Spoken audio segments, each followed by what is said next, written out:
1950 was the beginning of a new decade where the Great Depression and the Second World War were becoming a memory, and families were moving out to the suburbs. The average house price was $6,000, and gas prices averaged 25 cents per gallon.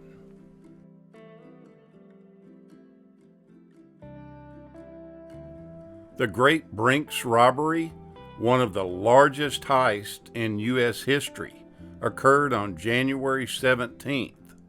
11 men stole more than $1 million from the Brinks Armored Car Headquarters in Boston.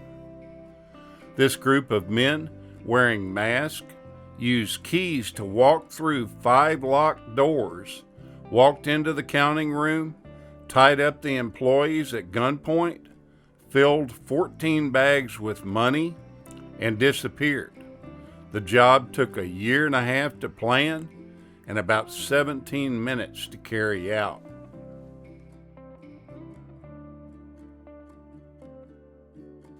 On January 24th, Jackie Robinson signed the highest contract in Dodger history at a total of $35,000.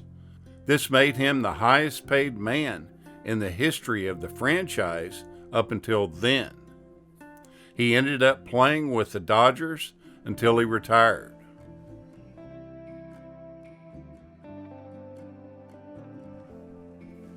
On January 31st, President Harry Truman publicly announced support for the development of the hydrogen bomb. 2.5 years later, Mike, the first hydrogen bomb, was successfully detonated. The first credit card charge was made on February 8th by Frank McNamara, who started the Diners Club. The card was made out of cardboard, and it allowed members to charge the cost of their meals. This was the first modern credit card and would change the financial lives of Americans in the years to come. On February 15th, Disney's Cinderella premiered in Boston.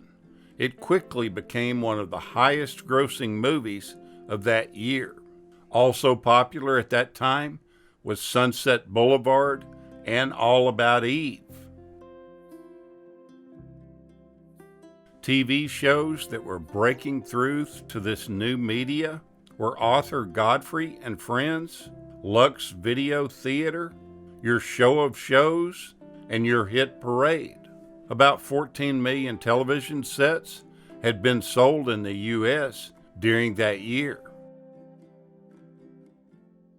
Silly Putty was introduced as a toy on March 6th. It was instantly popular with kids, and they found many uses for it, especially liking the fact that they could flatten it out against a comic book page and create a perfect copy of that print.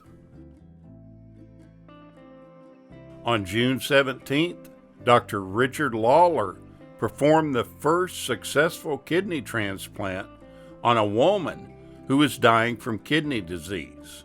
The patient went on to live another 5 years. On June 29th, the U.S. soccer team beat England 1-0 in a World Cup game, and it was considered one of the greatest World Cup upsets of all time. The U.S. team would not qualify for another World Cup until 1990. July 1st saw the first U.S. soldiers being flown to South Korea, and a couple of days later, the Battle of Osan took place in South Korea. This was the first time the U.S. forces entered combat in the Korean War. Beverly Cleary published her first children's book called Henry Huggins on September 6th. It was the first in a series of fictional chapter books about Henry, his dog Ribsy, his neighborhood friend Beezus, and her little sister Ramona. On October 2nd, the very first Peanuts comic strip, written by Charles Schulz, appeared in 7 newspapers. The very first strip was 4 panels long, and it showed Charlie Brown walking by 2 other young children, Shermie and Patty. The musical Guys and Dolls premiered on Broadway on November 24th, where it ran for 1,200 performances and won the Tony Award for Best Musical. On the weekend after Thanksgiving, the eastern United States was hit by a storm that became known as the Great Appalachian Storm. After it was over, up to 57 inches of snow fell, and it was one of the most damaging wind events that was ever recorded. During this storm, the Big Ten football championship between Michigan and Ohio State took place in Columbus, Ohio. 50,000 spectators watched the kickoff in heavy snow, 40-mile-per-hour winds, and a temperature of 5 degrees. The Snow Bowl, or the Blizzard Bowl, as it became known, saw Michigan prevail 9-3. On December 3rd, a Pepsi advertisement featured a new actor named James Dean. During the commercial, he danced around a jukebox while singing a Pepsi jingle. Dean caught the eye of the producer, who chose to put him in a television special called Hill Number 1. Dean only had a couple of lines in this special, but those lines were enough to seal his future. A couple of years later, he would star in Rebel Without a Cause.